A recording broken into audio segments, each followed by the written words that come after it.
In digital marketing, you have to realize that whenever you're project managing, there are a number of sophisticated tools that you might be able to engage with. But there could be also very simple tools, such as using a table in your word processor or a single piece of paper. It depends on the scale of the project and the complexity of the project that it entails, what tools and techniques you would use.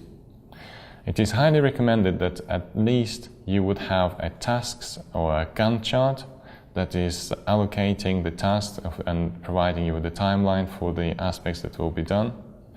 You would also have a risk table that is highlighting the things that could potentially go wrong and how you are managing or keeping track of those particular risks.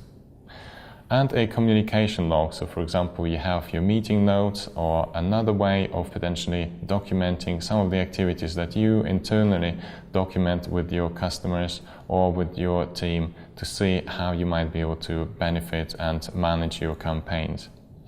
There are again some sophisticated tools such as Microsoft Project that allow you to cost projects by allocating resources and the times that they will be doing, or could be used for a simple communication between multinational teams. But as long as you understand the principles, the tools are there to help you. Don't be led by the tool. Always make sure that your team is happy and they're able to understand what you're trying to do, and that's really the key issue with those.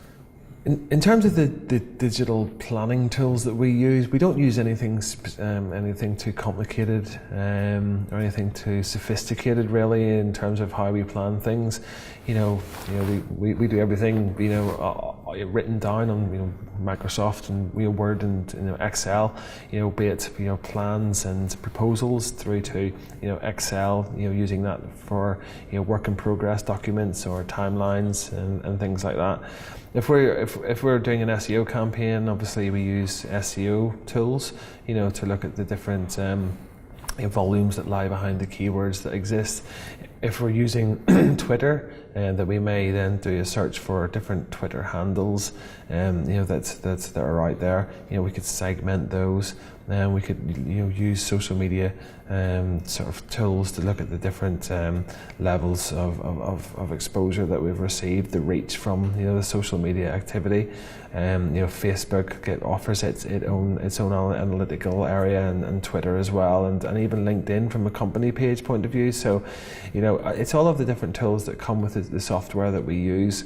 We don't use anything too much more specific or complicated than that, and that does us fine. We don't see any need to do that at the moment in terms and relating to the size of business that we actually are.